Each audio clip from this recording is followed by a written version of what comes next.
This section is about changes to the Earth and atmosphere. It covers how the Earth's atmosphere has changed over time and how the carbon cycle helps to maintain the atmospheric composition. It also looks at the sequence of rock formation and weathering. First, how the Earth's atmosphere has changed over time. Watch the next clip and note down the stages in the evolution of our present-day atmosphere. The Earth's temperature varies between night and day, from one season to another, and from the poles to the equator. But our planet has an average global temperature of about 15 Celsius. The Earth is kept warm by the gases in the atmosphere. Without them, it would be over 20 degrees below zero, which is far too cold to support life. We don't know for certain how the early atmosphere evolved, but we can make intelligent guesses based on evidence from rocks and fossils. We think that about 4,600 million years ago, the Earth evolved from a swirling mass of dust and gases, just like Jupiter is today. The early Earth would have been a molten mass of volcanoes and hot magma. We think that its atmosphere would have consisted mainly of carbon dioxide and water, because these are the gases given out by volcanoes today. Levels of oxygen built up very slowly. When there was enough, about 600 million years ago, then life exploded on this planet, and since then the atmosphere has hardly changed at all. So the early atmosphere was mainly carbon dioxide and water, gases which escaped from volcanoes. Once plant life appeared on the Earth, the level of oxygen built up slowly. Atmospheric nitrogen came from another volcanic gas, ammonia. For the last 600 million years, the Earth's atmosphere has hardly changed.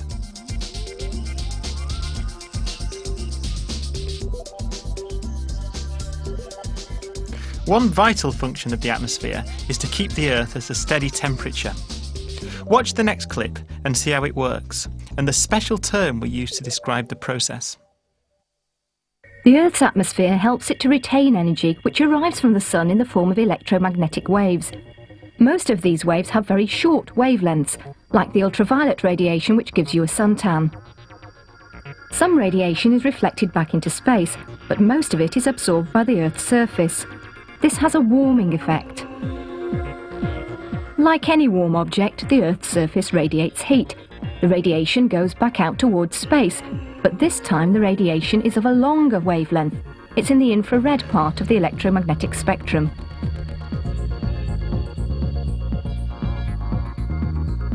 This results in a cooling effect, but some of the infrared waves are trapped by certain gases in the atmosphere. This radiation is then re-emitted, and some of it gets back to the Earth's surface, so the atmosphere keeps the Earth's surface warmer than it would be otherwise. This is the greenhouse effect. Overall, the Earth and its atmosphere receive and give off exactly the same amount of radiation, so the Earth stays at a steady temperature. But without the greenhouse effect, this temperature would be much lower.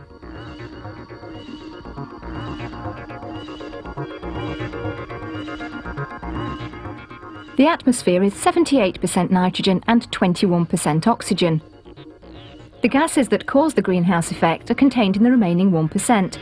The main ones are carbon dioxide, methane, and water vapour. Although the greenhouse gases form a tiny proportion of the atmosphere, they are vital to our survival. So it's the layer of carbon dioxide in the atmosphere that keeps the Earth at a steady temperature. This is called the greenhouse effect. Next, how the carbon cycle helps to maintain the composition of the atmosphere. The next clip explains the role of the carbon cycle and the important part played by the oceans. The oceans cover over 2/3 of the Earth's surface, and we now know that they have a major effect on the Earth's climate. They're important because they store heat in the ocean waters and then transport it around the Earth in ocean currents. They also contain large amounts of carbon, both as marine plants and as dissolved carbon dioxide in the water. This interacts with carbon dioxide in the atmosphere, with marine plants that live on the ocean's surface, and with sediment at the bottom of the ocean to form part of a very complex carbon cycle.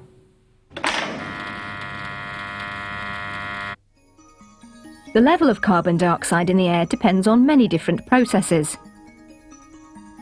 Photosynthesis uses carbon dioxide as a raw material to produce sugars. so plants take carbon dioxide out of the atmosphere. Both animals and plants get their energy by respiration, a chemical reaction which releases carbon dioxide into the atmosphere.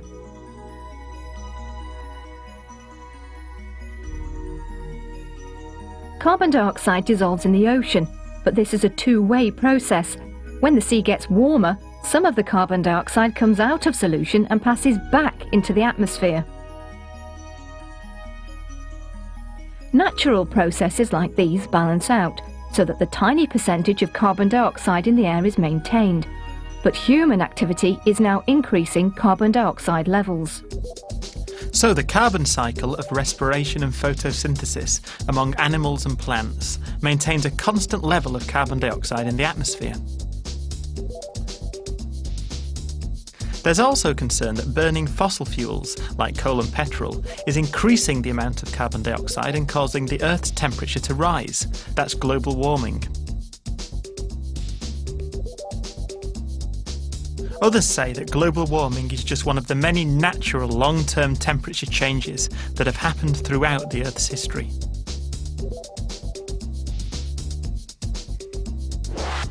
The next part looks at the sequence of rock formation and weathering that makes up the Earth.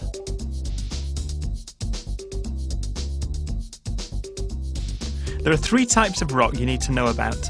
They are igneous, sedimentary, and metamorphic. These rocks are linked to each other by the rock cycle. The next clip explains how it works. When a volcano erupts, it's the beginning of one part of something known as the rock cycle. Now, there are three types of rock in the Earth: igneous, sedimentary, and metamorphic. Volcanic rock is called igneous rock, and igneous comes from the Greek word meaning fire, and that's where it's coming from. Molten rock, hotter than fire. But how is it hot? The centre of the Earth, the core, is thousands of degrees Celsius. It's hot enough to make molten rock, which is what the next layer, the mantle, is made of. The Earth's skin, or crust, is anything from 5 to 75 kilometres thick. It's cooler, and so it's solid. Sometimes the molten rock pours out through volcanoes. This is brown sugar in water. When heated, it becomes like toffee. But when I pour it on this tray, it cools and solidifies like molten rock. And this is what happens with igneous rocks. Igneous rocks have a crystal structure, and the size of the crystals depends on how quickly the rock cools. The quicker it cools, the smaller the crystals. Now, once the rock is outside, things begin to change, and this is due to the weather.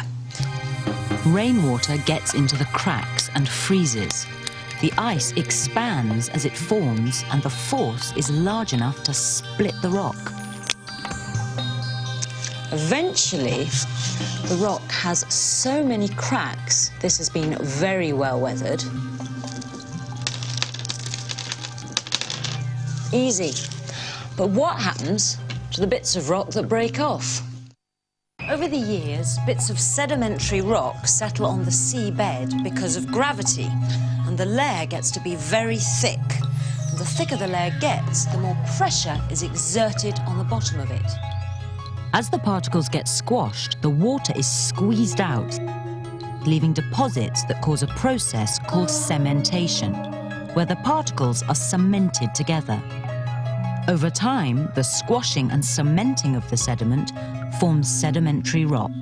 Rocks made of sand that have been compacted and cemented are called sandstone, like the walls of my cave. This means that this cave is in an old sea or lake bed.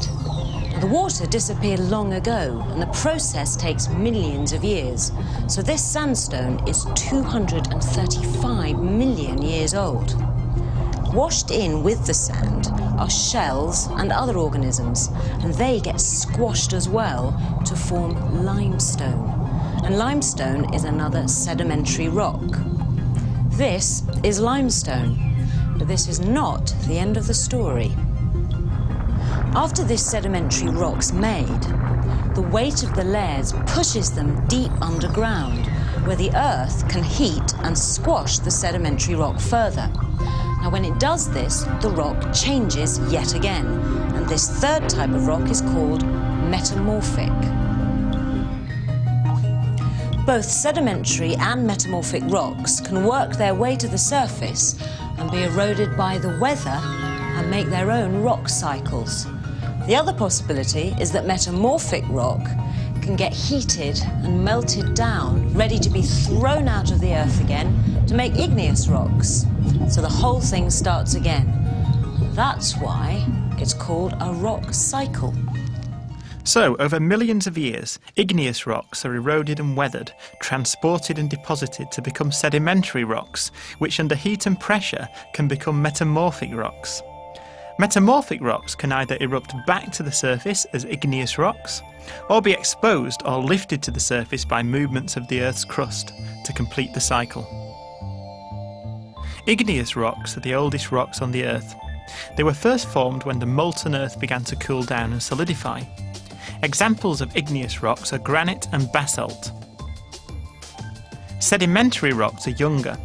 They are deposited in layers made from eroded particles of igneous rock and other material. They're changed into solid rock by pressure and heat, compacting and cementing the lower layers. Examples of sedimentary rock are limestone and sandstone. Metamorphic rocks are made from other rocks by great pressure and heat. Examples of metamorphic rock are marble and slate.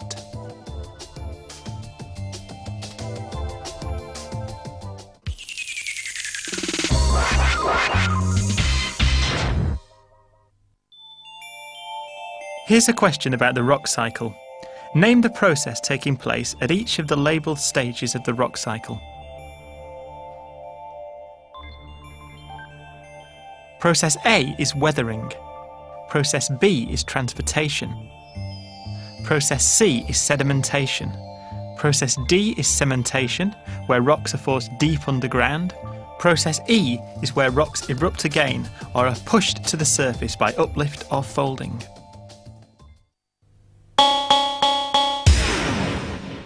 That's the end of the whole section on changing materials.